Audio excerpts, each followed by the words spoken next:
Hello students, welcome to Raghav Pathshala. Last class में हमने आपके जो प्रश्नावली पाँच की विविध प्रश्नमाला हमारे जो चल रही है उसके हमने क्वेश्चन नंबर 15 तक बढ़िया तरीके से कर लिया था। और ये 15वां क्वेश्चन बहुत लेंदी क्वेश्चन था, कंसेप्ट भी आपको क्लियर करने थे। x माइनस ए वाई माइनस बी का मान निकाल के रखना था, फिर तो काम सिंपल ही था और उम्मीद है कि आपने बढ़िया तरीके से कर लिया होगा। आज जो हमारी क्लास होने वाली वो प्रश्नावली 5 सांतत्य तथा अवकलनीयता विविध प्रश्नमाला की लास्ट क्लास है। इसके बाद आपके ये चैप्टर खत्म हो जाएगा। हमने एकदम बेहतरीन तरीके से एक एक कंसेप्ट को लिखा है, एक एक चीज को लिखा है, एक एक एग्जाम्पल किया, एक एक क्वेश्चंस किया। एक भी क्वेश्चंस मैंने आपको छुड़वाया नहीं, एक भी, चाहे 42 के 42 एग्जाम्पल्स हो, चाहे किसी भी प्रश्नावली का कोई भी क्वेश्चंस हो। आप ये नहीं कह सकते हमें कोई क्वेश्चंस करवाया नहीं गया और कोई कंसेप्ट आपको समझ में नहीं आया। इतने बेहतरीन तरीके से आपको लेक्चर्स करवाए गए। आज हम 15 के बाद 7 सवाल बचे हुए, 16 से लेकर 22 तक। सिंपल सा काम है, ज़्यादा कोई लंबा चौड़ा लेक्चर होगा नहीं, सिंपल से सवाल। यदि कोस वाई बराबर x cos a plus Y, ये फलन दे रखा है और बोला है कोस ए का मान नॉट इक्वल होना है प्लस माइनस ए के बराबर नहीं होना चाहिए, सिद्ध करना d y by d x बराबर ही है। इस क्वेश्चन को करने के दो तरीके हैं सर। कितने तरीके हैं आपके पास? दो तरीके। कोस वाई बराबर है x cos a plus Y. मैं इस प्रश्न में आपको दो तरीके करवाता हूं। एक तो जनरल जो तरीका है वो होता है, वो करवा दूं। एक मेथड नंबर सेकंड आपको और करवा दूं। ये मैं आपको मेथड नंबर 1 करवा दूं। मुझे ये थोड़ा सा एक ढंग का क्वेश्चन से लगता है, अगर मैं एग्जाम पॉइंट ऑफ व्यू से देखूं इसको।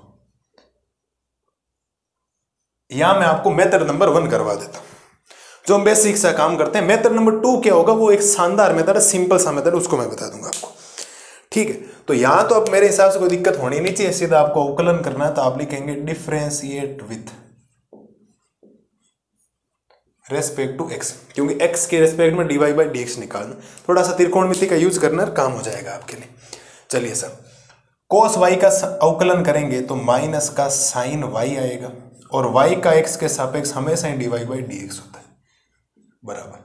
और ध्यान से अगर आप यहां देखेंगे ना, यहां तो u गुणा v लग रहा है, u गुणा v कंप्लीट। ठीक है साहब, u गुणा v लग रहा है, तो मैं काम करता हूं x एज इट इज रखता हूं, d अपॉन डी एक्स में कोस a प्लस वाई का अवकलन करता हूं, फिर प्लस का चिन्ह। इस बार cos a plus y as it is रखता हूं, d अपॉन डी एक्स में x का अवकलन करता हूं। बोलो साहब, एक सिंपल सा काम किया, u गुणा v लगाने वाला। चलिए साहब आगे प्रोसेस करते हैं। आगे प्रोसेस करेंगे तो ये तो बन जाएगा माइनस का sine y d y by d x. X की जगह एक्स, कोस का अवकलन होता है सा माइनस का साइन, तो ये बन जाएगा माइनस का साइन ए प्लस वाई। लेकिन अभी साहब काम खत्म नहीं हुआ, वाई का वापिस d y by d x करना है। मैं वापस आपको कह दूं, एक्स की जगह एक्स रखा है, कोस का अवकलन माइनस का साइन थीटा होता है, ए का अवकलन तो 0 हो गया, वाई का अवकलन d y by d x. Y का तो इतनी बार बोला हुआ है आपको, जब भी वाई का अवकलन एक्स के सापेक्ष होगा वो d y by d x होगा, फिक्स चीज है ये। ठीक है, और प्लस में ये हो गया आपके पास कोस ए प्लस वाई और गुणा में एक, क्योंकि एक्स का अवकलन 1। इधर भी d y by d x है और ये माइनस का इधर ले, ये हो जाएगा प्लस का। किसका हो जाएगा? प्लस का। तो मैं यहां से कह सकता हूं कि ये बन जाएगा माइनस का sine y d y by d x. ये इधर ले आओगे, ठीक है, तो ये बन जाएगा प्लस का x sine a plus y d y by d x, और बराबर में सा बच गया है आपके पास कोस ए प्लस वाई। मेरे हिसाब से कोई ज्यादा समस्या है नहीं, इजी वे में काम हमने यहां तक कर लिया, कोई समस्या नहीं है ना, पक्की बात। D y by d x दोनों में कॉमन है, तो d y by d x common ले लो। तो d y by d x जब आप कॉमन लेंगे तो प्लस वाली वैल्यू पहले लिख रहा हूं, तो x sine a plus Y, फिर माइनस का साइन वाई बराबर कोस ए प्लस वाई। अगर आप थोड़ा ध्यान से देखेंगे ना, तो ये चीज तो हिलनी नहीं चाहिए, ये चीज तो एज इट इज रहनी चाहिए, ये चीज तो एज इट इज रहनी चाहिए। आपको दिखाई दे रही सिद्ध करने वाले ने, देखो। हाँ, कोस स्क्वायर है but cos a plus y तो है ना, तो इससे कोई समस्या है नहीं। ठीक है, ये काम यहां तक हो गया। अब ध्यान दें सर, अब अगर आप ध्यान देंगे तो ये बनेगा d y by d x. ठीक है, मैं एक्स को क्या रखता हूं? एक्स रखता हूं। एक्स को क्या रखता हूँ, एक्स रखता हूँ। थोड़ा सा शायद मुझे ऐसा लगता है कि कहीं मिस्टेक चल रहा है सवाल के अंदर।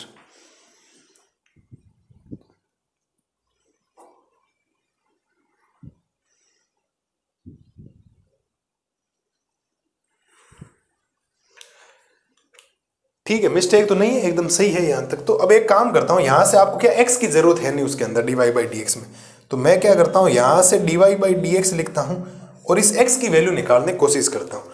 और अगर आप ध्यान से यहाँ से x की वैल्यू निकालने की कोशिश करेंगे तो x बराबर हो जाएगा कोस y बटा कोस a प्लस वाई। ये आपके पास x की वैल्यू आ गई। भाई x की वैल्यू निकालनी, गुणा वाला कहाँ भेज दो भाग में, क्योंकि मुझे x की जरूरत है नहीं यहाँ पर, तो मैं यहाँ वैल्यू रख देता हूँ x की जगह। मैं ये मेथड बता रहा हूँ, एक मेथड लाजवाब से आपको और बताऊंगा, टेंशन मत लो। हाँ, मैं यहाँ x के सापेक्ष अवकलन कर रहा हूँ, मैं y के सापेक्ष अवकलन करूंगा वहां पे। देखना क्या गजब का मेथड होता है, इससे ही आगे करने वाला। ठीक है, तो हमने यहाँ x की वैल्यू निकाल दी और x की वैल्यू है साहब आपके पास कोस y और बटा में है कोस a प्लस वाई और गुणा में चल रहा है साइन a प्लस वाई और माइनस का साइन y है वैसे भी, और बराबर में है कोस a प्लस वाई। इसके बटा में एक है, आपको ध्यान हो तो बिल्कुल बटा में एक है। और यहां से अगर मैं बात करूं dy बाई डी एक्स की, तो बटा में एक है, तो कोस a प्लस वाई सबका एलसीएम है यहाँ पर, कोस a प्लस वाई है आपका एलसीएम। तो ऊपर तो ये तो सेम ही रहेगा, ये रह जाएगा। साइन a प्लस वाई को पहले लिख रहा हूं, तो साइन a प्लस वाई, फिर लिख रहा हूं cos y minus sign Y से ये गुणा हो जाएगा, और पहले लिख रहा हूं कोस a प्लस वाई और साइन वाई बराबर में हो जाएगा कोस a प्लस वाई। उम्मीद है ज्यादा कोई समस्या होनी नहीं चाहिए। हमने क्या किया, इसके बटा में क्या है, कितना है, एक, एलसीएम लेके इधर वज्र गुणा करवा दिया। और अगर आप ध्यान से देखेंगे तो एक सूत्र होता है आपके, थोड़ा सा त्रिकोणमिति के अंदर मैं बताता हूं आपको, कि साइन a माइनस बी का सूत्र होता है आपके पास sine a cos b minus का कोस a साइन b। अगर आपको त्रिकोणमिति आती है तो यह सूत्र होता है। ठीक है, और अगर आप ध्यान से देखें सूत्र बन रहा है, देखो sine a cos b minus cos a sine b, तो ये साहब सूत्र जो बनेगा आपके पास, ये बन जाएगा साइन a माइनस बी का, a का मतलब है a plus y minus b का मतलब है y, और बटा में चल रहा है आपके पास कोस a प्लस वाई बराबर में हो जाएगा कोस a प्लस वाई। क्या साहब आपको ये बात समझ में आई? a का काम कौन कर रहा है, ये a का काम कर रहा है कंप्लीट, ये किसका काम कर रहा है, a का, और ये y किसका काम कर रहा है, b का। मतलब कैपिटल A की बात कर रहा हूं मैं, कैपिटल A और कैपिटल B की बात कर रहा हूं। तो देखो sine A cos B minus cos A sine B, तो साइन A माइनस का फॉर्मूला बन जाएगा B का, तो साइन A यानी कि A plus y minus B यानी कि y, और यहां से y क्या हो जाएगा आपका, कैंसिल हो जाएगा। तो यहाँ क्या बचेगा, dy बाई डी एक्स गुणा में, ऊपर तो बचेगा आपके पास साइन A बट्टा में बच जाएगा कोस A प्लस वाई बराबर में बच जाएगा कोस A प्लस वाई। मैं यहाँ से ये कह सकता हूँ कि dy बाई डी एक्स गुणा में क्या बचेगा, साइन A, ये इधर वज्र गुणा करवा दोगे तो कोस A प्लस वाई गुणा में कोस A प्लस वाई। मैं यहाँ से अगर dy बाई डी एक्स की बात करूँ तो ऊपर तो कोस को कोस से गुणा करोगे तो cos square A plus y, गुणा वाला चला जाएगा यहाँ पर भाग में। आप एज इट इज अपने उत्तरमाला मैच कर ले, आपको यही नजर आने वाला। कोई ज्यादा समस्या है नहीं किसी प्रकार की, एकदम संतुलित उत्तर है। आपको कुछ स्टेप्स ऐसे हैं जो ध्यान रखने पड़ेंगे और काम करना पड़ेगा। आपको काम तो करना पड़ेगा ना। काम का क्या है कि आपको अवकलन किया, अवकलन के बाद यहाँ x की value cos y upon cos a plus y रखी और x की वैल्यू यहाँ से निकाली, गुणा वाला कहाँ भेज दिया, भाग में, ये रखा, वज्र गुणा करवाए, ऊपर फॉर्मूला बन गया साइन a माइनस बी का, फिर काम बहुत ईजी हो गया है। और एज इट इज आपकी उत्तरमाला है, आप चेक कर ले, हल्का फुल्का भी कोई गड़बड़ नहीं इसके अंदर। ठीक है, तो उम्मीद है बढ़िया तरीके से आपको समझ में आ गया होगा। अगली स्लाइड में मैं आपको करवाता हूँ इसका मेथड नंबर 2 अभी करवाऊंगा, चिंता मत करो। एक करवाया तो अपना भाई बेटा आपके लिए एक मेथड और लाने के लिए तैयार हूँ। ठीक है, तो बढ़िया तरीके से आप इसको एकदम बढ़िया तरीके से समझो, एक कंसेप्ट क्लियर करो। अगली स्लाइड में मैं आपको करवाता हूँ इसका मेथड नंबर 2। अब देखो करते हैं क्वेश्चन नंबर 17 और 16 का एक ही मेथड है, वो बाकी एक मेथड तो आप थोड़ा सोचेंगे तो बाकी थोड़ा लेवल होगा हो जाता है, वाई के सापेक्ष अवकलन नहीं करके एक्स के सापेक्ष अवकलन। ठीक है, सवाल ने क्या बोला है, ये एक शानदार सवाल है। यदि x बराबर a cos t plus t sin t तथा y बराबर a sin t minus t cos t है तो d2y अपॉन dx स्क्वायर याद कीजिए। पहली बात तो साहब ये आपको स्पष्ट बता दूं कि अभी तक हमने ये फलनों के प्राचलिक रूप है, आपको बता दूं ये भी फलन का प्राचलिक रूप है, ये भी फलन का प्राचलिक रूप है। x का अवकलन जो करना है वो t के सापेक्ष करना, y का अवकलन भी t के सापेक्ष करना। पहले हम निकालेंगे dy बाई dx। अभी तक हमने जितने भी फलन के प्राचलिक रूप किए उसमें हमने dy बाई dx ही निकाला, हमने डबल डेरिवेटिव प्राचलिक रूप में किसी का ही नहीं किया, एकलौता क्वेश्चन आया करना है। और यहाँ आपको एक बात सीखने को मिलेगी बहुत शानदार, मैं बताता हूँ कौन सी। पहली बात तो आपको जो x बराबर दे रखा आप उसको लिखें, x बराबर है a cos t प्लस का t sin t, ये आपको दे रखा है। और इसका जो अवकलन करना है वो t के सापेक्ष करना है, तो मैं आपके लिए लिख देता हूं कि differentiate with respect to t। t के सापेक्ष इस फलन का अवकलन करना है तो x का अवकलन तो t के सापेक्ष होता है dx अपॉन dt। a को मैं पूरे को बाहर रख दूं, अचर का काम कर रहा है। d अपॉन dt में आपको अवकलन करना पड़ेगा cos t का, d अपॉन dt में आपको अवकलन करना पड़ेगा t sin t का। ठीक है साहब, ये यहां तक हो गया। मेरे हिसाब से बेसिक सा काम है, हमने अवकलन शुरू किया। अब अवकलन करते हैं थोड़ा ध्यान से। अगर आप ध्यान देंगे तो इसको मैं लिख सकता हूं, ये तो आपके पास dx अपॉन dt है साहब, अंदर बच गया a, cos t का अवकलन होता है माइनस का sin t।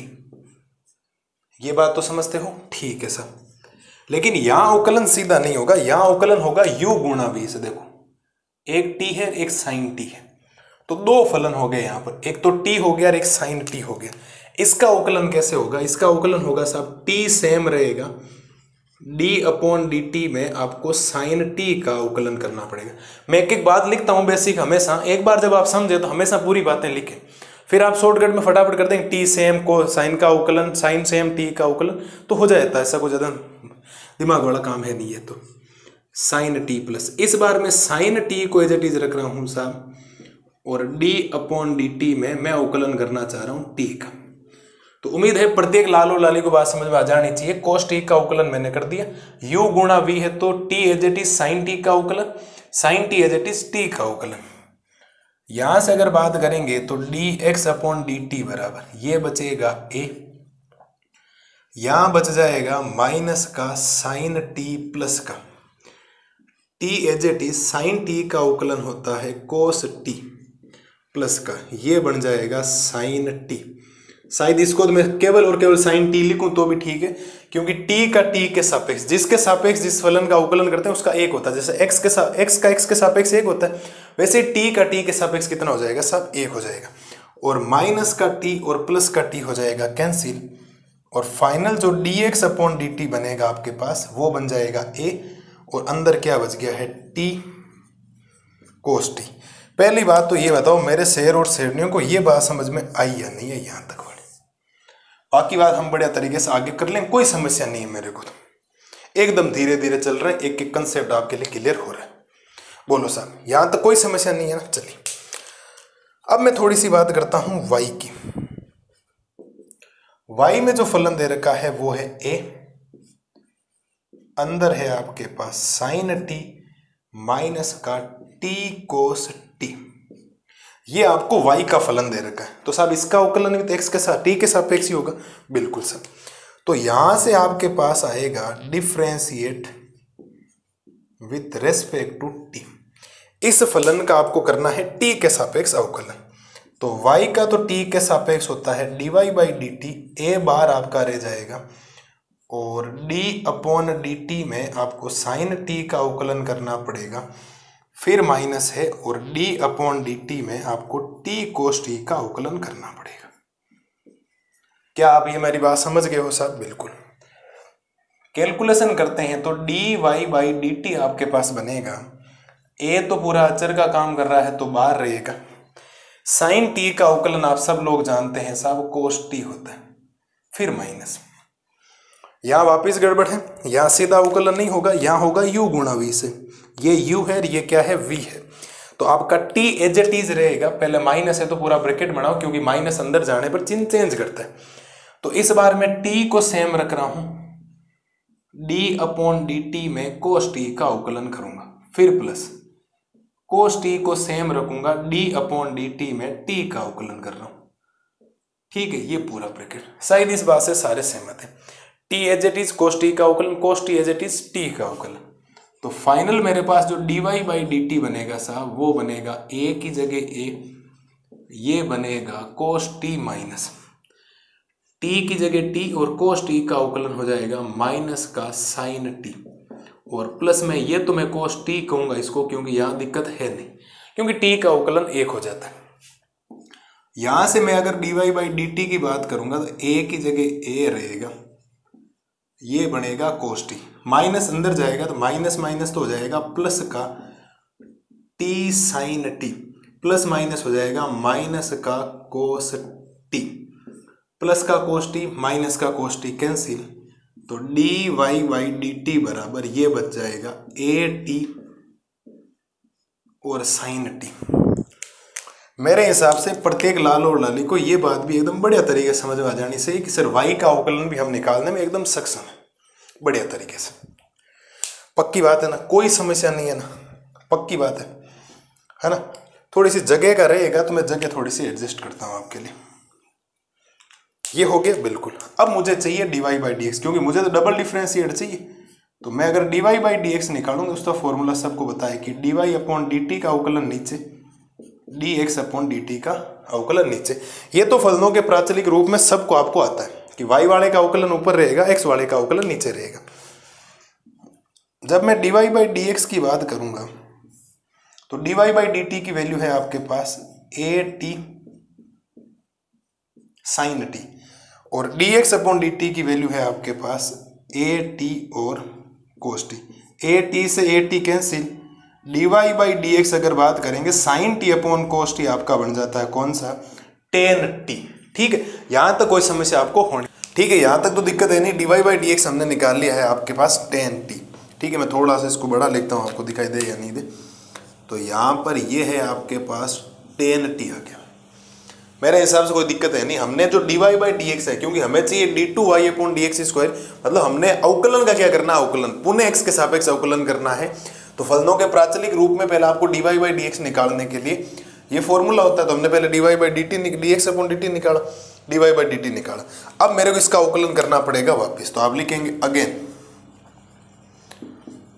Again differentiate with respect to t, so respect to x. ये बात ध्यान रखना, ये बहुत इंपॉर्टेंट है। यहाँ एक मजेदार चीज मिलेगी, क्योंकि मुझे तो अवकलन एक्स के सापेक्ष करना है। इसका एक्स के सापेक्ष करूंगा तो d y by d x का तो अवकलन हो जाएगा d two y upon d x square. Tan t का अवकलन हो जाएगा सेक स्क्वायर टी। और बच्चे यही गलती कर देते हैं, यहाँ सबसे ज्यादा गलती होती है क्वेश्चंस के लिए। विविध के वर्सन को सिंपल समझ लेते हैं कि सर इतना क्या इसमें, तो ये निकाल कर ही लेंगे, लेकिन ये उत्तर नहीं है। अब ध्यान ये रखना है कि टेन टी का तो आपने एक्स के सापेक्ष अवकलन कर दिया सेक स्क्वायर टी, लेकिन टी का एक्स के सापेक्ष जिस दिन होगा उस दिन होगा d t upon d x. ये बात समझ में आई या नहीं है, ये बताओ पहले तो। ये बहुत इंपॉर्टेंट पॉइंट है, एक छोटा सा पॉइंट है बट बहुत ज्यादा इंपॉर्टेंट है। आप मान के चलिए कि x के सापेक्ष अवकलन कर रहे हो, आप t के सापेक्ष नहीं कर रहे हो, तो टेन टी का अवकलन तो सेक स्क्वायर टी हो जाएगा, ये तो सबको पता है। लेकिन t का वापिस x के सापेक्ष होगा d t upon d x. तो यहां से आपके पास ये बनेगा d two y upon d x square बराबर ये बन गया साहब सेक स्क्वायर टी। आप कहेंगे सर इसकी वैल्यू क्या है, तो मैं कहूंगा साहब आपके पास ये वैल्यू तो पड़ी है ना, आप इसको आगे नहीं बढ़ा सकते क्या। आपके पास d x upon d t की वैल्यू है, तो आप क्या d t upon d x की वैल्यू नहीं निकाल सकते क्या। वो 1/a t कोस टी नहीं होगी क्या, बोलो, अरे बोलो मेरे शेर और शेरनियों, ये बात से तो आप एग्री हो कि टी का अवकलन x के सापेक्ष dt अपॉन dx होगा। हाँ, मुझे भी पता है कि dt अपॉन dx की वैल्यू हमारे पास नहीं है, लेकिन हमारे पास dx अपॉन dt की वैल्यू तो है। dx अपॉन dt की वैल्यू है तो dx अपॉन dt को उल्टा कर दोगे तो dt अपॉन dx आ जाएगा। इधर उल्टा होगा तो इधर भी उल्टा हो जाएगा। ये आगे ये वैल्यू वहां रखनी है आपको, और ये वैल्यू आपको रखनी है 1/at और cos t। यहां से d2y अपॉन dx स्क्वायर बराबर 1/at को तेज रखता हूं, फिर सेक स्क्वायर t लिखता हूं। 1/cos t का मतलब होता है सेक t, 1/cos t का मतलब सेक t होता है। और यहां से d2y अपॉन dx स्क्वायर बराबर ऊपर बन जाएगा सेक क्यूब t अपॉन में बन जाएगा at। ये लो सब, ये हो गई बात खत्म, कहानी खत्म, बात खत्म। ये इस क्वेश्चन का आपके फाइनल उत्तर, आप उत्तरमाला चेक कर लें, 1/at और सेक क्यूब टी। तो यहां तक तो कोई मुश्किल काम नहीं था। tan t का अवकलन सेक स्क्वायर t होता है, लेकिन t का वापस dt अपॉन dx होगा। dt अपॉन dx की वैल्यू चाहिए तो dx अपॉन dt था, इसका उल्टा कर दो dt अपॉन dx आ जाएगा। तो ये है आपके विविध के 70वें का बढ़िया तरीके से सॉल्यूशंस। उम्मीद है प्रत्येक लाल और लाली को बात एकदम बढ़िया तरीके से समझ में आनी चाहिए। ठीक है, मैं साइड में खड़ा हो जाता हूँ, आपको जो भी स्क्रीनशॉट वगैरह लेना हो मैं आपको हमेशा 10-15 सेकंड साइड में खड़ा होकर दे दूंगा। बढ़िया तरीके से लिखें, एक एक चीज कंसेप्ट क्लियर करें, एक भी डाउट आपके मन में कभी नहीं होना चाहिए। ठीक है, तो बढ़िया तरीके से मैं साइड में खड़ा हूँ, आप स्क्रीनशॉट ले लें या वीडियो को पॉज कर लें, फिर आप लिख लें। पहले समझें फिर लिखें, साथ साथ में लिखने वाली आदत जो आपकी है साहब, उसको थोड़ा सा छोड़ें। हो जाती है आदत थोड़ा सा, लेकिन धीरे धीरे सुधार आएगा। आप आराम से बढ़िया तरीके से करें इस चीज को। ठीक है, मैं साइड में खड़ा हूं आपके लिए।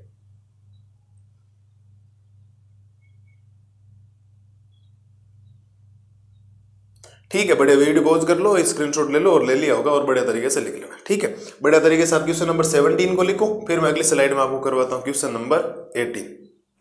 अब देखो करते हैं क्वेश्चन नंबर 18। क्वेश्चन नंबर 18 में बोला गया है यदि एपेक्स बराबर मापांक ऑफ एक्स का क्यूब तो प्रमाणित कीजिए कि एफ डबल एक्स का अस्तित्व है और इसे ज्ञात भी कीजिए।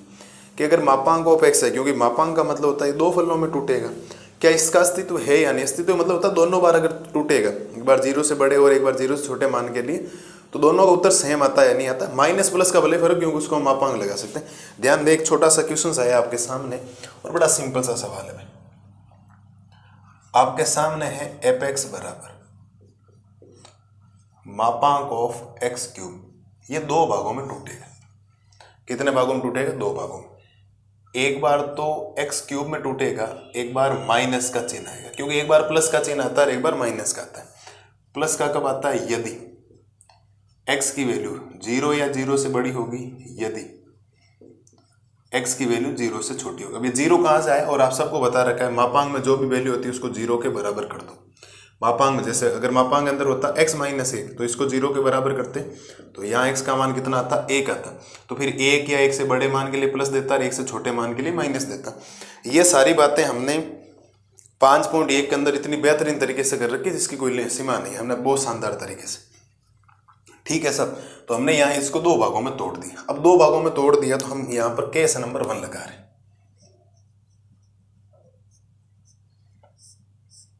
केस नंबर 1 में एफ एक्स बराबर मैं ले रहा हूं x cube.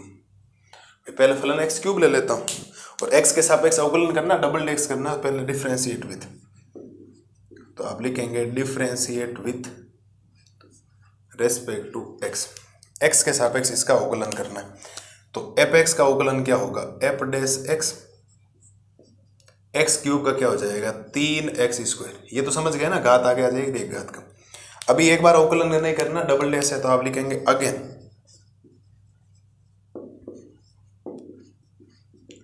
Again differentiate with respect to x.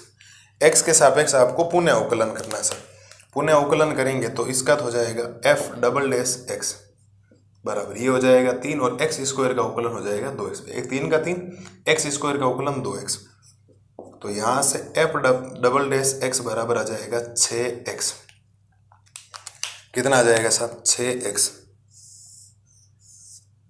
समीकरण संख्या 1। हाँ जी सर, ऐसा कोई शेर और शेर नहीं जिसको बात समझ में नहीं आई हो। एक सिंपल सा काम किया, दो फलनों में तोड़ना तो आना चाहिए मापांक वाला, इतना बता रखा मैंने आपको। ठीक है, यहां हम लगा रहे हैं case number second.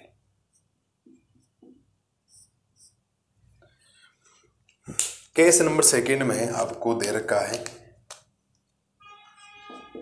F x बराबर माइनस का एक्स क्यूब। क्या दे रखा है? माइनस का एक्स क्यूब।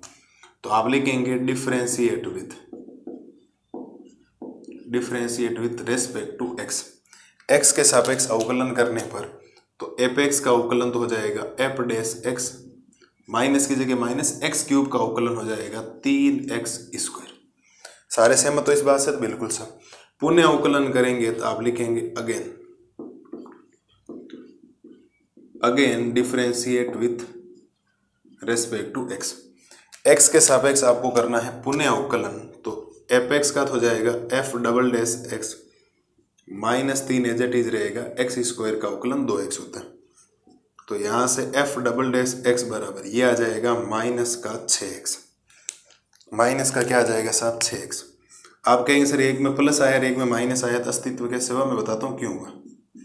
ये तो अभी आप सबको बातें पता हो जाएगी, लिखता हूँ। ठीक है, पहले आप यहां तक देखो, कोई समस्या होगी, कोई दिक्कत वाली बात हो तो बोलो।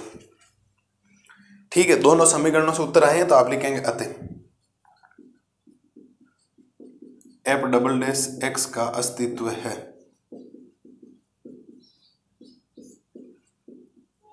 एफ डबल डैश एक्स का अस्तित्व है। अब मैं आपको कुछ बातें बताता हूं, समझने का प्रयास करें। अगर मैं थोड़ा ध्यान से देखूंगा ना, अगर मैं लिखूं समीकरण 1 व 2 से, थोड़ा सा समझना आप चीज को ना। आप लिखेंगे समीकरण 1 व समीकरण 2 से।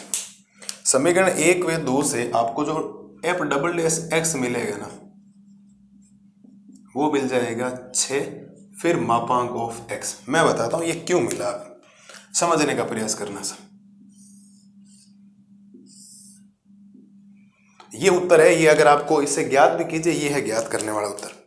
मैं आपको बताता हूं ये कहां से है।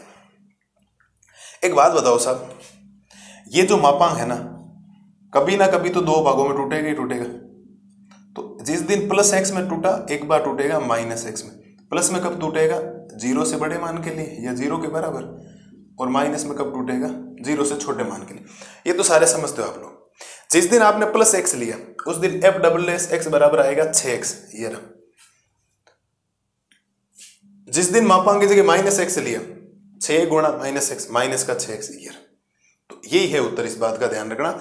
मेरे कहने का मतलब है ये चीज तो आपको लिखनी नहीं, बट आपको समझाने के लिए बताई गई है कि अगर आप इन दोनों को साथ में मिला के रख, इसे ज्ञात करने का मतलब है F double dash x 6x है, F double dash x minus का 6x है।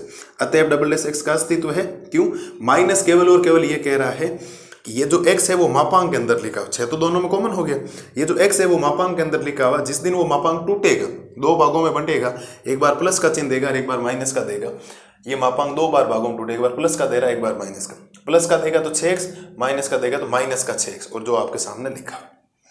उम्मीद है प्रत्येक लाल लुलाली को ये बात इतनी सिंपल है जिसकी कोई हद नहीं, हाथों हाथ समझ में आ जानी चाहिए। ये हमने क्वेश्चन नंबर 18 किया। क्वेश्चन नंबर 19, 20, 21, 22 4 सवाल और हैं और ये क्लास आपकी खत्म हो जाएगी। ठीक है, कोई ज़्यादा टेंशन वाली बात है नहीं, छोटे छोटे सवाल आ रहे हैं बढ़िया तरीके से। क्योंकि 19वां है, 20वें में तो 1-2 लाइनों का उत्तर है केवल वो लिखना, फिर 21वां सारणी का है, फिर 22वां सिद्ध करने वाला। करवा दूंगा सारी चीज़ें आज की क्लास में, चाहे कितना ही बड़ा लेक्चर हो, सारी हमें करना है, मतलब काम करना ही पड़ेगा किसी भी हालत। ठीक है, तो बढ़िया तरीके से आप क्वेश्चन नंबर 18 को देखो, एक एक चीज़ का कंसेप्ट क्लियर करना। एक एक चीज़ मैंने आपके लिए लिख दी है, एक बार आप ये लिखें, इसको आराम से वीडियो को पॉज करें, स्क्रीनशॉट लें, जो भी लें। ठीक है, मैं साइड में खड़ा हो रहा हूँ, बढ़िया तरीके से ये कर लो। अगली स्लाइड में मैं आपको करवा देता हूँ क्वेश्चन नंबर 19। अब देखो करते हैं क्वेश्चन नंबर 19। क्वेश्चन नंबर 19 में लिखा गया है कि sign a plus B, sign a plus B का फॉर्मूला सबको याद है, साइन ए कोस बी प्लस कोस ए साइन बी। और ये इसने लिखा है साइन ए प्लस बी बराबर साइन ए कोस बी प्लस कोस ए साइन बी का प्रयोग करते हुए, इसका प्रयोग करते हुए अवकलन द्वारा, इसका अवकलन करते हुए कोसाइंस के लिए योग सूत्र ज्ञात कीजिए। मतलब x के सापेक्ष या किसी के सापेक्ष आप चाहे दोनों फलन किसी भी मान लो, आप x के सापेक्ष मानोगे तो भी कोई ज़्यादा फर्क नहीं पड़ेगा, t के सापेक्ष करोगे तो भी कोई फर्क नहीं पड़ेगा, किसी के सापेक्ष करो। और कोसाइंस के लिए, कोसाइंस का मतलब होता है कोस के लिए योग सूत्र। अब कोस के लिए योग सूत्र सबको याद होना चाहिए, लास्ट के अंदर वो उत्तर आना चाहिए। चलिए साहब काम शुरू करते हैं और बेहतरीन तरीके से एक एक चीज को लिखते हैं। आपके सामने लिखा है साइन a प्लस बी बराबर होता है sine a cos b plus का कोस a साइन b, ये आपको दिया हुआ है और आपको अवकलन करना है। तो आप लिखेंगे दोनों पक्षों का, वैसे भी दोनों पक्षों का ही होता है वैसे, तो भी मैं लिख देता हूं दोनों पक्षों का x के सापेक्ष अवकलन करने पर, x के सापेक्ष अवकलन करने पर बिल्कुल भी टेंशन मत लेना। कोई खूब सारे टीचर ऐसे जो t के सापेक्ष भी करते हैं, वो अलग अलग है, उससे कोई फर्क पड़ेगा नहीं, कभी भी नहीं पड़ेगा, इस बात को ध्यान रखना। चलिए सर, दोनों पक्षों का जब आप अवकलन करेंगे तो अवकलन के रूप में आ जाएगा इधर d/dx, क्योंकि x के सापेक्ष कर रहे हो और आपको अवकलन करना है साइन a प्लस बी। मैं पहले कह दूं कोई a और b आपका जो है वो अचर नहीं है, यहां खेल दूसरा होने वाला, ध्यान रखना।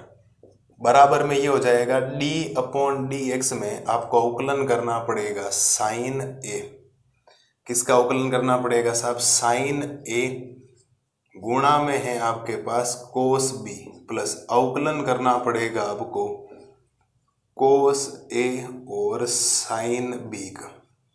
मेरे हिसाब से सारे ये बात से मत हो, हमने नॉर्मल सा अवकलन का काम किया। अगर आप थोड़ा ध्यान देंगे तो इधर तो सीधा हो जाएगा, लेकिन यहाँ देखो यहाँ u गुणा v लगेगा, इधर भी u गुणा क्या लगेगा, v लगेगा। चलिए सर, साइन का अवकलन तो होता है कोस a प्लस का b, सही बात है, लेकिन काम खत्म नहीं हुआ। a का अवकलन x के सापेक्ष होगा dA/dx, b का अवकलन होगा dB/dx। पहली बात तो ये बताओ ये बात समझ में आई या नहीं।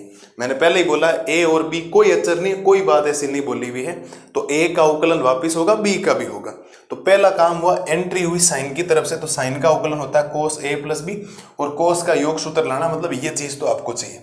इसका मतलब ये ज्यादा ये कटनी चाहिए, a का अवकलन x के सापेक्ष dA/dx प्लस b का अवकलन dB/dx।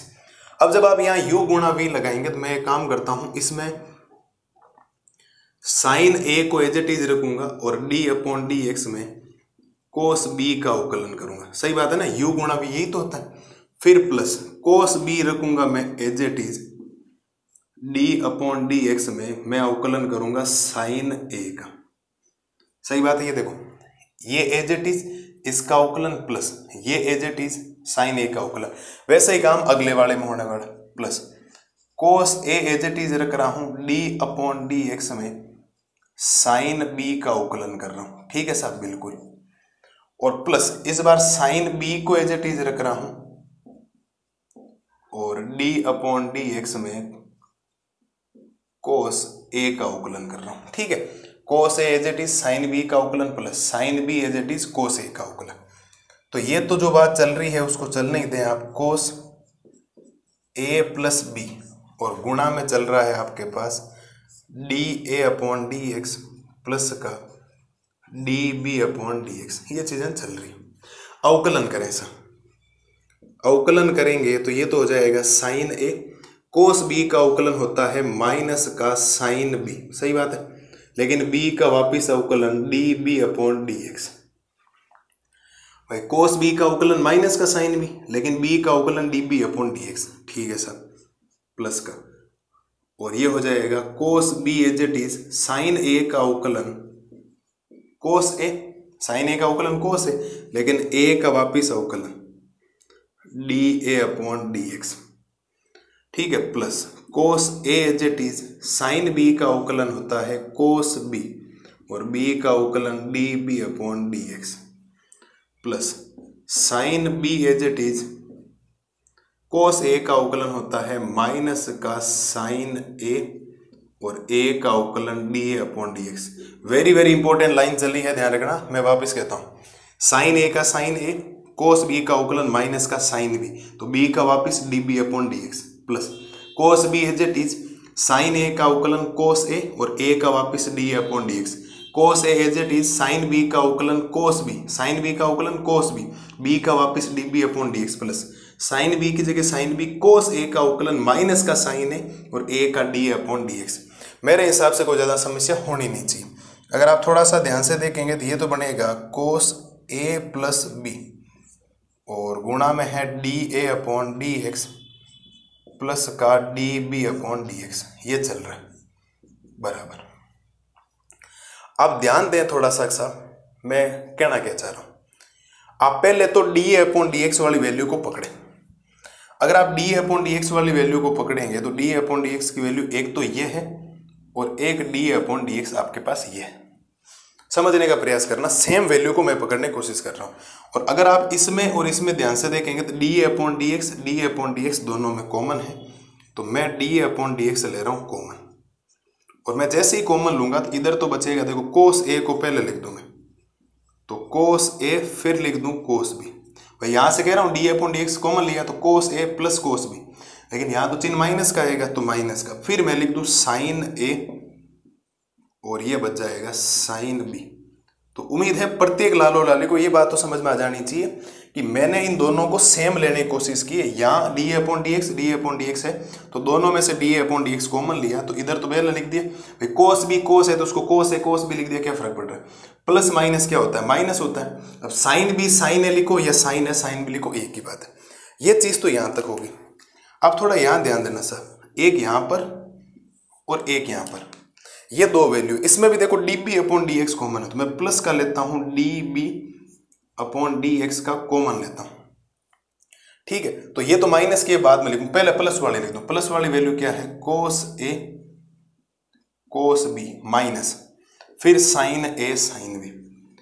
पहली बात तो साहब आप ये समझने का प्रयास करें कि ये बात आपको समझ में आई या नहीं है, क्योंकि अगर ये समझ में आ गई तो ऑलरेडी उत्तर आ गए, लगभग उत्तर आ गए, केवल एक दो स्टेप बढ़ाने केवल। ठीक है, तो यहां से d b upon d x common लिया तो पहले ये लिखा कोस ए कोस बी फिर minus sine a sine b. चलिए सर एक स्टेप आगे और बढ़ाते हैं, तो ये बनेगा कोस ए प्लस बी गुणा में बनेगा d a upon d x plus का d b upon d x बराबर।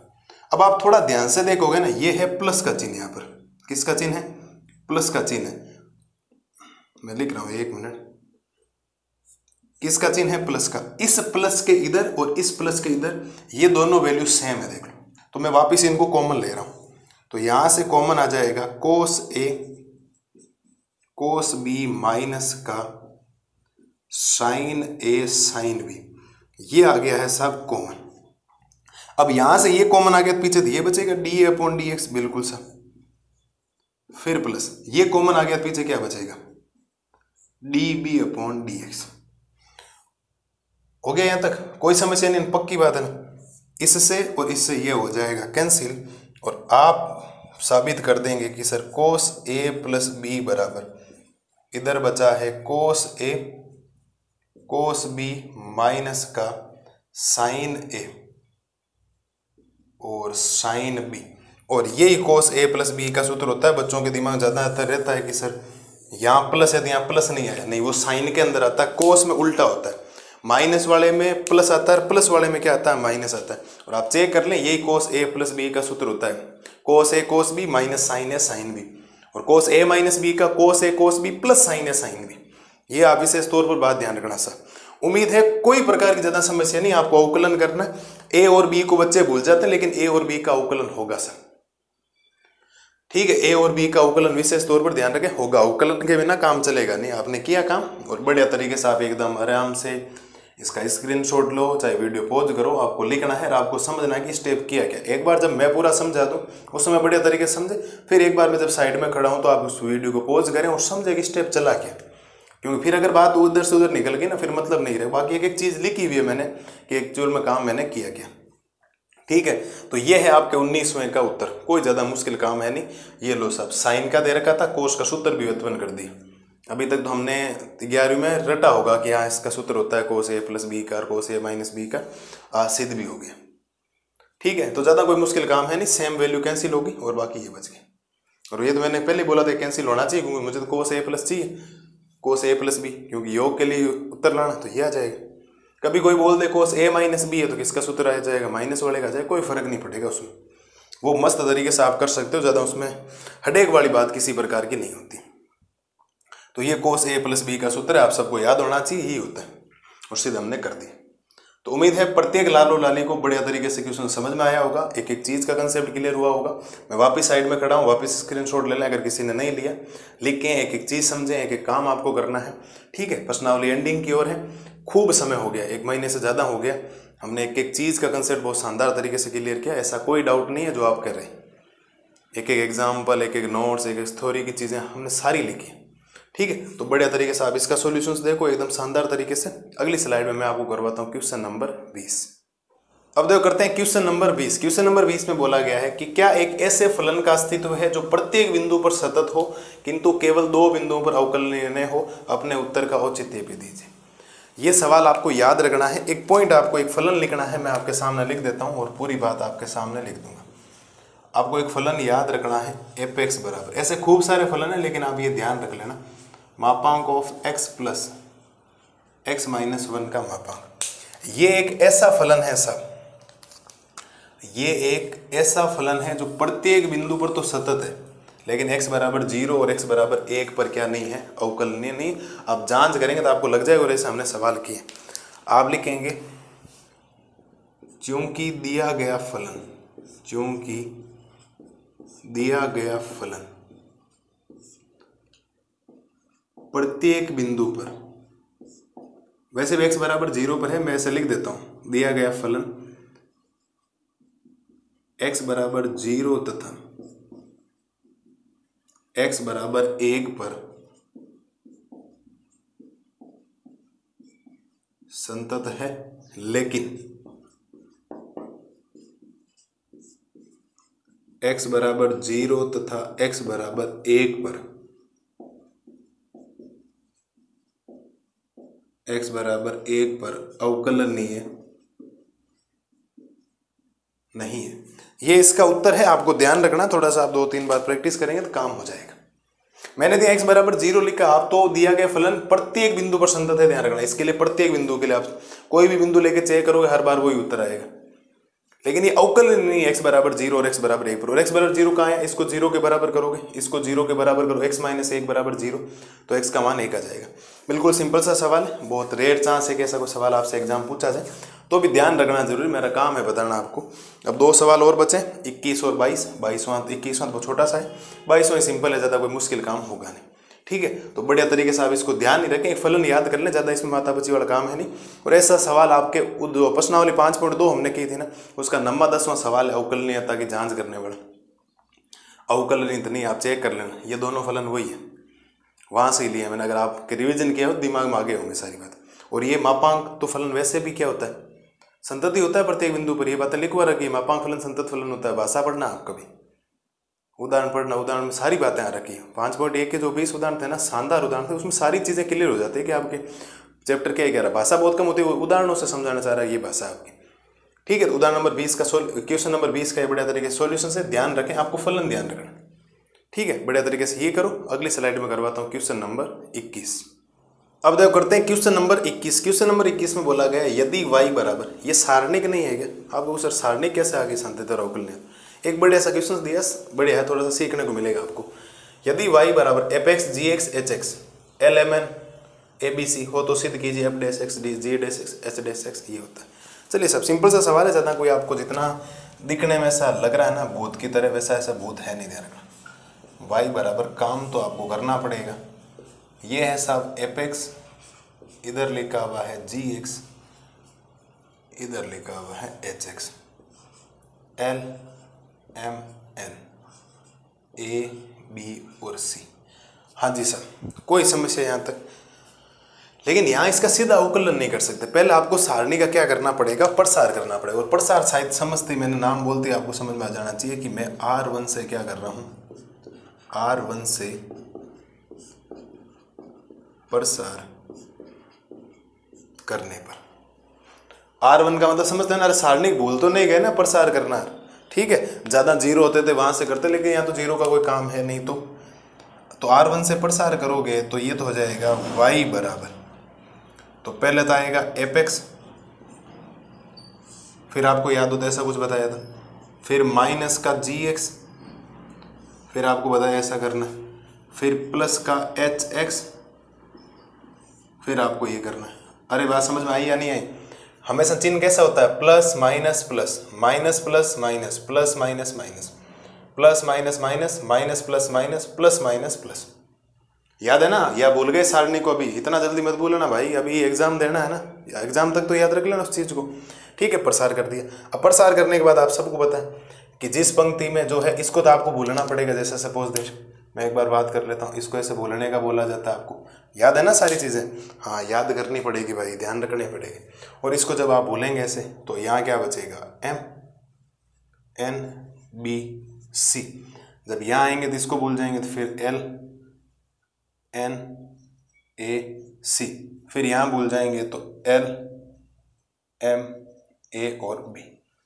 तो ये है साहब सारा खेल जो सारणी को सोल्व करने का होता है। और उम्मीद है कि आपको ये बात खेल समझ में आ गया होगा। ये सारणी का खेल इतना जल्दी तो मत भूलना कि फिर लेने के देने पड़े फालतू में। सही है ना? और फिर आपको पता है इसको सोल्व करने का तरीका होता है।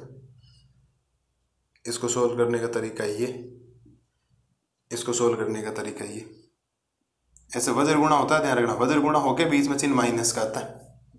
और एक बात आपको बता दूं, सारणी का पहले पूरा प्रसार होगा, फिर अवकलन होता है। सीधा आप अवकलन कभी नहीं कर सकते। एक बात दिमाग में हमेशा ध्यान रखना, सारणी का अवकलन तभी होता है जब सारणी का आप पहले प्रसार कर देंगे। बिना प्रसार के सारणी का अवकलन मत कीजिएगा कभी भी, ठीक है? तो साहब ये हो जाएगा y बराबर एपेक्स को एपेक्स रखना। ये क्या बनेगा, m को c से गुणा करोगे तो एम सी माइनस b को n से गुणा करोगे तो बी एन, या एन बी एक ही बात है, वो जैसे भी लिखो कोई फर्क वैसे भी नहीं पड़ता। एन बी माइनस का ये हो गया आपके पास जी एक्स, एल को सी से गुणा करोगे तो एल सी माइनस एन को एक से गुणा ए से गुणा करोगे तो एन ए, फिर प्लस एच एक्स, एल को बी से गुणा करोगे तो एल बी माइनस एम को ए से गुणा करोगे तो एम ए। शायद ये तो आपको आ जाना चाहिए। अब आपको अवकलन करना पड़ेगा। आप लिखेंगे दोनों पक्षों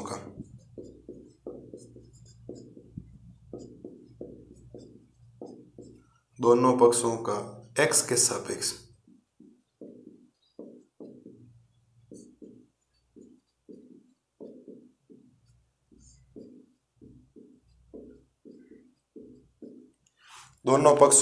x के सापेक्ष अवकलन करना है। तो y का अवकलन तो dy बाई डी एक्स कह सकता हूँ, बिल्कुल। एफ एक्स का हो जाएगा एफ डैश एक्स, बाकी एज इट इज रहेगा, कोई चेंज नहीं होगा, ध्यान रखना। तो एम सी माइनस का एन बी, फिर माइनस का जी का अवकलन G dash x, L C minus का एन ए, एच का अवकलन H dash x, L B minus का एम ए। यहां से आपको एक बात सीखनी पड़ेगी साहब कि अगर मैं dy बाई डी एक्स की बात करता हूं तो ये जो चीज लिखी गई है ये पूरी, इसको मैं कुछ इस प्रकार से लिख सकता हूं, ध्यान देना साहब। एफ डैश एक्स, इधर जी डैश एक्स, इधर एच डैश एक्स। समझने का प्रयास करना, मैं सारी बातें बता दूंगा। एल एम एन और ए बी सी। आप चेक कर लो, आपको जो सिद्ध करना था वो आ गया। आप कहेंगे सर इसका डायरेक्ट सीधा मतलब वो कैसे हुआ, इससे आपने सीधा डायरेक्ट ये लिखा कैसे, ये बताओ हमें। तो मैं बताता हूं सर, एक बात बताओ, अगर इस चीज को ये लिखा है तो इस चीज को ये लिखा जा सकता है, एग्री हो ना भाई? एक बात बताओ, इस चीज को अगर आप ये लिख रहे हो तो इस चीज को आप ये लिखेंगे, ये तो कंफर्म है ना? दिमाग में कोई ज्यादा ऐसा तो नहीं है ना? ये चीज से ये आई तो इस चीज से वापस ये आ जानी चाहिए। आप सोचे थोड़ा सा प्रसार सोचना, प्रसार का मतलब समझना। प्रसार जिस दिन आप करेंगे ना, इसका प्रसार करेंगे dy बाई डी एक्स का, तो ये आपको मिलना चाहिए। मैं बताता हूं कैसे। आप ये सोचो, मैं आपको ऐसे ही रफ वर्क में बताता हूं, यहां समझने का प्रयास करना। मैं उसको तो ना खराब नहीं करना चाहता। F dash x, g dash x, h dash x, l m n a b c. समझे सर? आपको ये पता है कि आप किसके सापेक्ष कर रहे हो, आप इसके सापेक्ष कर रहे हो, इसके सापेक्ष कर रहे हो, तो पहले तो एफ एक्स आएगा, फिर सारणिक आएगी, फिर माइनस का जी डैश एक्स आएगा, फिर सारणिक आएगी, फिर प्लस का एच डैश एक्स आएगा, फिर सारणिक आएगी। इस बात से सारी एग्री हो बिल्कुल। और जब आप एग्री हो तो फिर जिस दिन आप ऐसा काम करेंगे उस दिन आपको यही तो मिलेगा। जिस दिन आप ये काम करेंगे आप इस चीज को भूल के देखो, तो आप m को c से गुणा करो, इसको इससे गुणा करोगे तो एम सी माइनस का एन बी, एम सी माइनस का एन बी, मतलब बात सही। जिस दिन आप इसके अंदर आएंगे, दूसरे के अंदर आएंगे तो आप इसको भूल जाएंगे, तो l c n a, l c n a. जिस दिन आप इसके अंदर आएंगे तो l b m a, l b m a. बात एक ही है।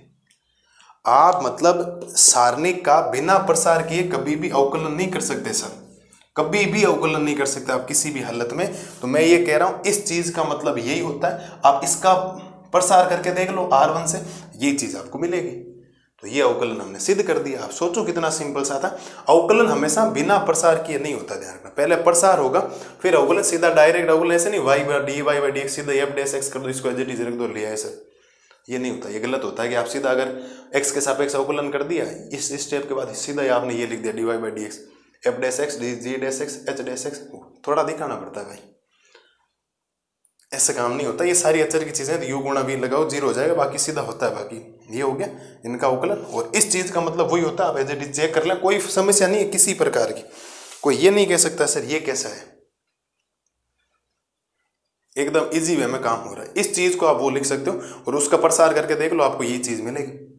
ज्यादा से ज्यादा एक आप काम कर सकते हो, इसमें एक स्टेप बढ़ा सकते हो, इससे ज्यादा कुछ भी नहीं हो सकता। स्टेप कैसे सर, कि d y by d x बराबर आप एफ डैश एक्स लिखोगे, तो इसको लिखोगे कैसे, एम एन ऐसे ही लिखोगे और यहां लिखोगे बी और सी, और गुणा करके देख लो एम सी माइनस एन बी, माइनस का जी डैश एक्स लिखोगे, इसको लिखोगे एल एन सी और ए,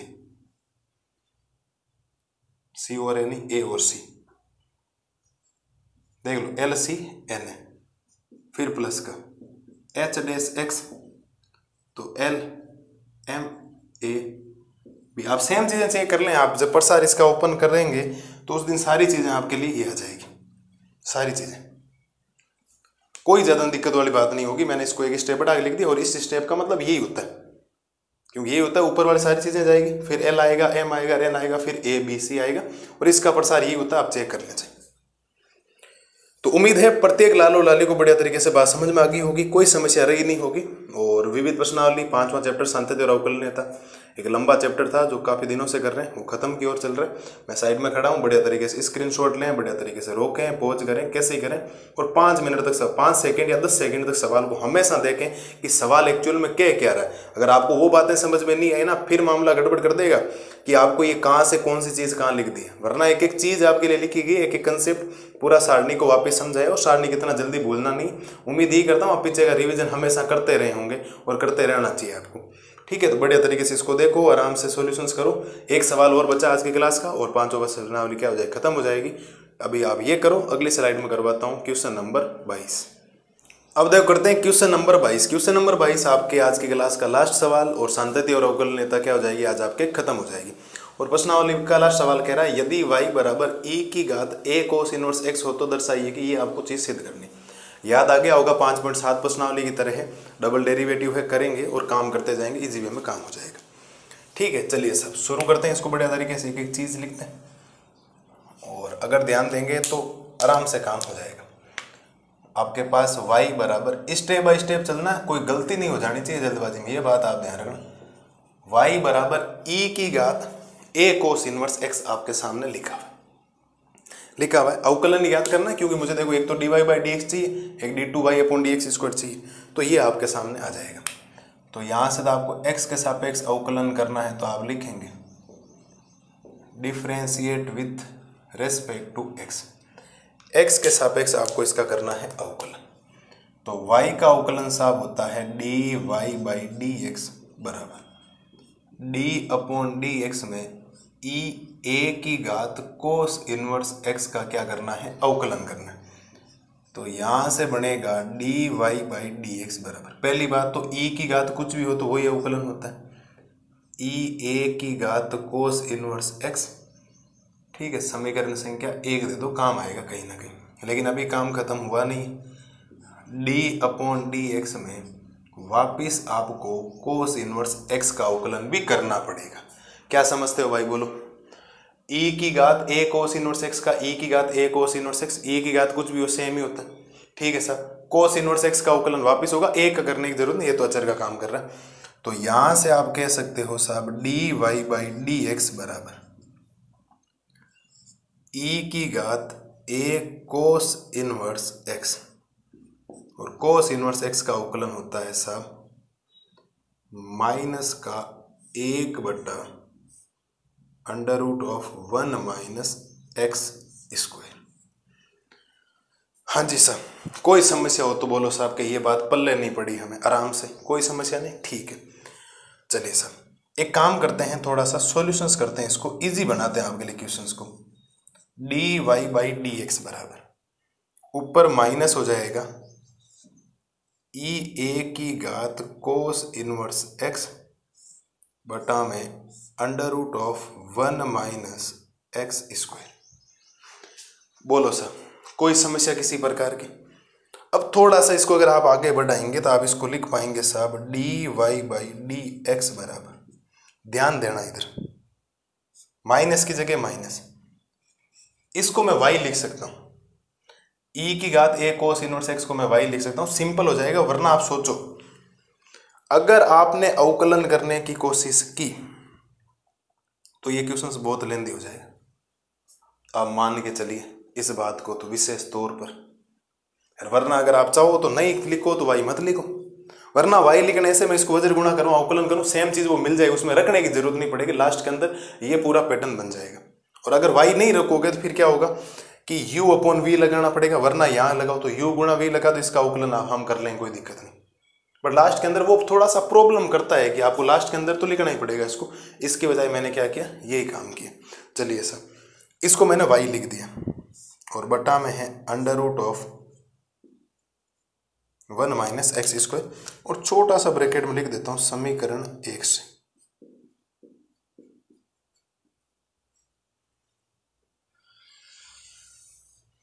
हाँ जी सर बोलो, कोई समस्या है क्या किसी प्रकार की हो तो बोलो कि सर ये दिक्कत है। अभी काम खत्म तो हुआ नहीं अभी क्या होगा, थोड़ा सा इसको इधर करवा दो गुणा, इसको इधर करवा दो तो ये हो जाएगा under root of 1 minus x square d y by d x बराबर माइनस का वाई, माइनस का क्या बन जाएगा, वाई बन जाएगा। बोलो सर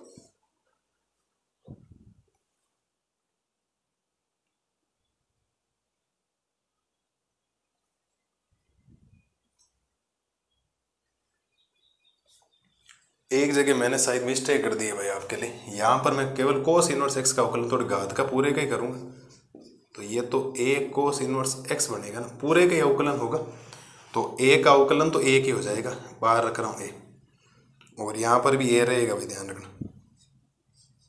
अरे ये समझ गए ना, पूरी घात का होगा, मैंने केवल कोस इनवर्स एक्स का एक भूल गया, ए कोस इनवर्स एक्स का होता, ए तो बाहर आ गया, कोस इनवर्स का ये हो गया, ये लिख दिया, और यहाँ पर भी क्या लिखा जाएगा माइनस का ए वाई, ए की जगह इसको वाई लिख दी, और इधर भी तो माइनस का ए वाई होगा, कहाँ गलतियाँ कर रहा हूँ।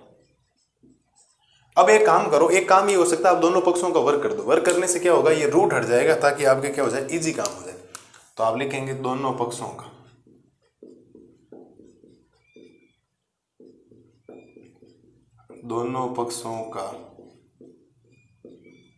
वर्ग करने पर, दोनों पक्षों का आप क्या करेंगे, वर्क करेंगे, वर्क करेंगे तो ये तो बन जाएगा, वर्क करने पर रूट तो हट जाएगा, तो 1 माइनस एक्स स्क्वायर हो जाएगा, और ये हो जाएगा d y by d x का होल स्क्वायर, और ये हो जाएगा ए स्क्वायर वाई स्क्वायर। हाँ जी साहब बोलो, कर रहा हूँ, पैटर्न है, चलाना पड़ेगा आपको, बाकी कोई दिक्कत वाली बात नहीं। आपने क्या लिखा, माइनस ए की जगह इसको पूरे को वाई लिख दिया समीकरण 1 से, क्योंकि ये वाई के बराबर है।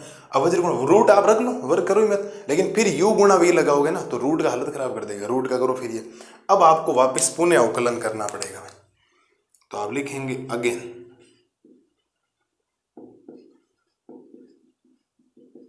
Again differentiate with respect to x, x के सापेक्ष पुनः आपको अवकलन करना पड़ेगा। तो मैं पहले वाले को तो रखता हूं सेम, तो 1 माइनस एक्स स्क्वायर इसको रखता हूं सेम, पहले घात का होगा तो घात आगे आएगी और ये बन जाएगा dy बाई डी एक्स। घात का हो गया, लेकिन dy बाई डी एक्स का वापिस होगा तो d2y upon d x square. ये बात समझना बहुत जरूरी है साहब। पहले ये एज इट इज घात का अवकलन हुआ, घात आगे आई, वापिस dy बाई डी एक्स का d2y upon d x square plus dy by d x का होल स्क्वायर, ये तो एज इट इज रहेगा, और इसका अवकलन करोगे तो इसका अवकलन माइनस का 2x हो जाएगा। क्या बोलो बेटा, सही बात है ना, बिल्कुल।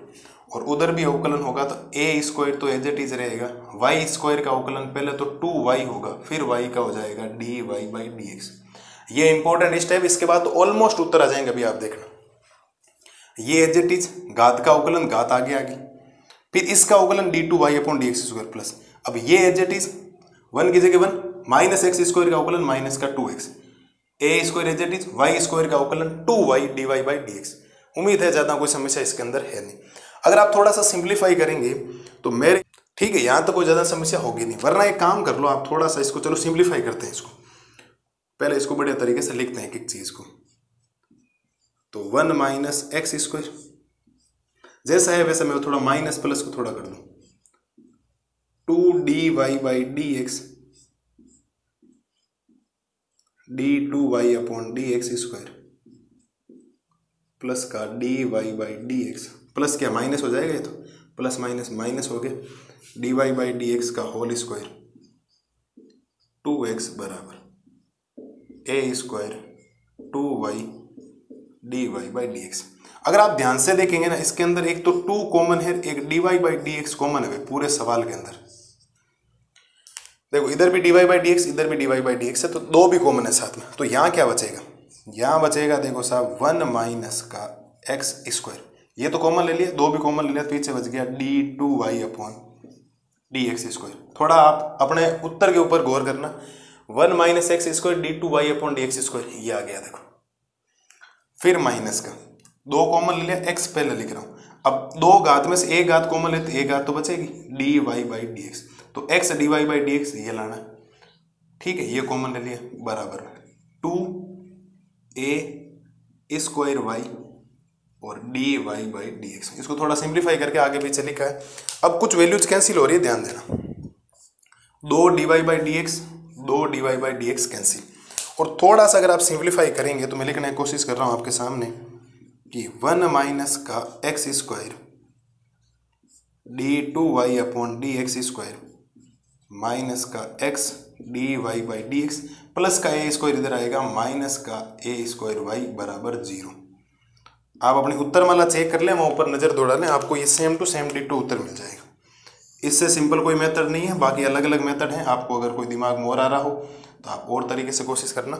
मैं तो हमेशा ये चाहता हूँ कि मेरे शेर और शेरनियों को ढंग का मेथड ही बताऊँ, ईजी जो मेथड हो वो बढ़िया तरीके से। बाकी अगर आप यहाँ इसको वाई नहीं लिखते हो तो ये यू अपॉन वी हालत खराब कर देता है। यहाँ आप स्क्वायर नहीं करते हो तो इसको एज इट इज रखो, पहले रूट का करो फिर होता है। गुणा भाग इतने मुश्किल नहीं करने आपको, इतने मुश्किल अगर आप गुणा भाग कर लोगे तो फिर फंस जाओगे ना।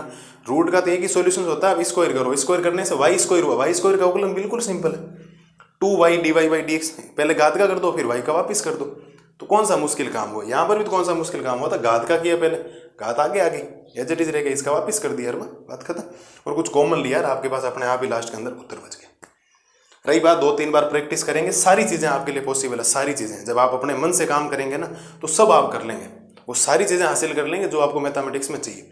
तो बढ़िया तरीके से स्क्रीनशॉट लो, रुको, करो, जो भी है। एक नॉर्मल सा अवकलन किया, गुणा भाग आपको करने आने चाहिए, सारी चीजें हैं। इतने अवकलन हमने अब कर लिए, और अवकलन तो अब है ही नहीं। अब कैसा लगता है अवकलन नहीं है, अवकलन 6ठे चैप्टर में वापिस आएगा, 7वें में वापिस आएगा, 90वें चैप्टर में वापिस आएगा। अवकलन पीछा नहीं छोड़ेगा, अभी ध्यान रखना। 90वें चैप्टर में अवकल समीकरण नाम है चैप्टर का पूरा ही। अवकलन तो सीखना ही पड़ेगा, अवकलन आना चाहिए, मतलब आना चाहिए। समाकलन में तो अवकलन चाहिए, अवकलन समाकलन दोनों साथ में चाहिए, ये बात आप ध्यान रखना। तो उम्मीद है मेरे हिसाब से किसी भी लाल और लाली को कोई समस्या क्वेश्चन नंबर 22 में नहीं रही होगी। और इसी सवाल के साथ आज का लेक्चर खत्म होता है। और शांति और अवकलनीयता एक बहुत बड़ा चैप्टर था, उसको हमने बढ़िया तरीके से 5.7 तक एक्सरसाइज, फिर विविध पर्सनमाला, भाषा और उदाहरण। सोचो बहुत बड़ा चैप्टर है। स्कूलों में टाइम लग जाता है 20-25 दिन, तो क्योंकि बच्चे खूब सारे सवाल खुद करते हैं समझाने के बाद। यहाँ तो आपको एक एक चीज़ करवाएगी, उदाहरण भी करवाएंगे, तो महीने भर से ज़्यादा टाइम लगा, 1 महीना 5 दिन लगे। सही 6-7 तारीख को शुरू किया था, 10 तारीख के आसपास आज हुई है, तो हो जाएगा चैप्टर, हो गया 10-11 तारीख, उससे कोई फर्क नहीं पड़ता, 12 तारीख जो भी तारीख है। XYZ उससे कभी फर्क नहीं पड़ता है कि आपने कौन सी डेट में किया, आपका काम कैसा हुआ वो सोचो। काम कम भले हो, मैं हमेशा ही बोलता हूँ ना, काम कम कर लेना कोई समस्या नहीं, लेकिन काम में फिर मूर्खता नहीं होनी चाहिए, है ना। 12th फेल मूवी में एक डायलॉग है, चीटिंग छोड़नी पड़ेगी आपको। चीटिंग छोड़ने का मतलब अपने साथ धोखा जो कर रहे हो, आप नहीं पढ़ रहे हो, अपने को शाबाशी दे रहे हो, झूठी शाबाशी दे रहे हो, वो छोड़नी पड़ेगी आपको। चीटिंग छोड़ दो, उस दिन सक्सेस भी हो जाओ, कोई ज़्यादा समस्या आएगी नहीं। तो बढ़िया तरीके से आप रिवीजन करना, एक एक चीज़ पढ़ना। अगला चैप्टर, अब समस्या ये है कि खूब बच्चों के मैसेज आ रहे हैं कि सर समाकलन शुरू करो, लेकिन मेरा मन है अवकलज के अनुप्रयोग चैप्टर नंबर 6 ही करवाऊंगा पहले। आप 10 से 12 दिन कंट्रोल करें, छठा चैप्टर कोई ज़्यादा बड़ा नहीं है, 6.3 तक है, 6.3 ही बड़ी है 15-16 सवालों के बाद, बाकी 6.3 सिंपल ही, विविध भी सिंपल ही, इतना कोई मुश्किल काम है नहीं उसके अंदर, लेकिन मुझे काम तो करवाना पड़ेगा, पूरा का पूरा काम मेरे को करवाना पड़ेगा। अब 10 से 15 दिन आपको वेट करना पड़ेगा। आप इस महीने के लगभग लास्ट सप्ताह के अंदर आप सोच सकते हैं 7वां चैप्टर समाकलन शुरू हो जाएगा, लेकिन बीच में मैं समाकलन तो शुरू नहीं कर सकता। तो जो भी बच्चे कमेंट कर रहे हैं, थोड़ा सा आप कंट्रोल करें 10 दिन के बाद, और समाकलन हम एकदम लाजवाब तरीके से करेंगे। यूट्यूब के इतिहास में भी नहीं रखा होगा ऐसा, एक एक कंसेप्ट, एक एक उदाहरण आपके सारी समस्याएं सोल्व कर दूंगा भाई, ठीक है। विश्वास करा है आपने मेरे ऊपर और राघव पाठशाला परिवार के ऊपर, तो आपका विश्वास टूटने वैसे भी मैं नहीं देने वाला, और समस्याएं किसी प्रकार की नहीं आएगी। मस्त रहो आप लोग, है ना। ऐसा नहीं होगा कि नहीं आपके हुआ नहीं काम। अवकलज का अनुप्रयोग करवाना जरूर, ताकि इस किताब का एक चैप्टर पहला जो छोड़ा वो लास्ट के अंदर कर लेंगे, सबसे लास्ट में वही करेंगे। भाषा वाला चैप्टर याद करवा दूंगा मैं, बार बार पढ़ाऊंगा तो आपके क्वेश्चन हो जाएंगे उससे प्रैक्टिस, ठीक है। तो थोड़ा सा आप कंट्रोल करना। एक 7वां है, मुझे भी पता होता है कि बच्चे जब कमेंट करते हैं, मेरे को भी पता है कि समाकलन में समस्याएं आती है। स्कूल में भी शुरू किया मैंने अभी कोचिंग के अंदर, तो वहाँ पर भी बच्चों की समस्याएं आती है, सर ये थोड़ा सा मुश्किल, हाँ मुश्किल है, लेकिन उसको बहुत सिंपल बनाएंगे। क्वेश्चंस का सिलेक्शन करेंगे, कौन से कितने क्वेश्चंस करवाना आप साथ साथ देना। थोड़े से वीडियो ज़्यादा आएंगे एक एक दिन में, अब 2-2 ढाई घंटे क्लास मान लो, 2-2 वीडियो मान लो, लेकिन करवाना पड़ेगा वरना वो चैप्टर होगा नहीं। अब 7.2 के अंदर 39 सवाल है, सोचो 22 सवालों में हालत खराब, 39 सवाल बहुत हो जाते हैं। काम करना पड़ेगा, खूब सारा काम हमें करना पड़ेगा, थोड़ा तैयार रहना। 10 दिन, 12 दिन, 15 दिन, लास्ट आप 10 से 12 दिन कंट्रोल करें। मैं कोशिश ये कर रहा हूँ 10 दिनों में करवा दूँ इस चैप्टर को, थोड़े से वीडियो ज़्यादा लेक्चर डाल के थोड़ा लंबा लेकर काम पूरा ही करवा दूँ, ठीक है। जल्दी से जल्दी जितना हो सके। मेरे को पता है समाकलन में दिक्कतें आ रही है बच्चों के, खूब मैसेज आ रहे हैं, खूब कमेंट आ रहे हैं, मेरे खुद को ही पता होता है समाकलन हार्ड चैप्टर है, महीने भर का चैप्टर होता है, 7वां 8वां समाकलन का अनुप्रयोग भी आगे है, तो वो सारी चीज़ें मुझे पता है, मेरे सारे दिमाग में, दिलो जहन में पूरी सारी बैठी हुई है कि समस्याएं हैं, लेकिन समस्या का समाधान करने से पहले इससे रिलेटेड अवकलज का अनुप्रयोग वो मैं छोड़ के नहीं, क्योंकि बच्चा कंटिन्यू पढ़ रहा है, दूसरा, तीसरा, चौथा, 5वां, 6ठा, तो 10 दिन आप कंट्रोल कीजिए। मैं 10 दिन से ज़्यादा टाइम नहीं लूंगा। ये वीडियो चाहे 10 तारीख 11 तारीख को वीडियो है, उससे 10 दिन आप जोड़ लें, उस दिन आपका चैप्टर खत्म हो जाएगा। ये राघव पाठशाला का आपके ऊपर विश्वास है, मेरा विश्वास है, मैं आपको करवा दूंगा। सिलेबस के मामले में कोई कॉम्प्रोमाइज़ नहीं है, कोई ऐसा नहीं होगा कि मैं आपको चीज़ें कम करवा दूँ फटाफट काम करवाने चक्कर में, कभी भी ऐसा नहीं करूँ, कभी भी। मैं अपने बच्चों के साथ धोखा कभी नहीं कर सकता, ठीक है। तो बढ़िया तरीके से आप इसका आराम से सॉल्यूशंस करना, एक एक चीज़ देखना। मिलता हूँ कल की क्लास में, अगला चैप्टर 6.1 उसका सॉल्यूशंस लेके, एक बेसिक 2 इंट्रोडक्शन करवाऊंगा 6.1 के। एक तो ये गण गणाप के सूत्र होते हैं बेलन के, जो आपके काम आते हैं, उनका करवाऊंगा। तब तक मस्त रहिए, स्वस्थ रहिए, थैंक यू।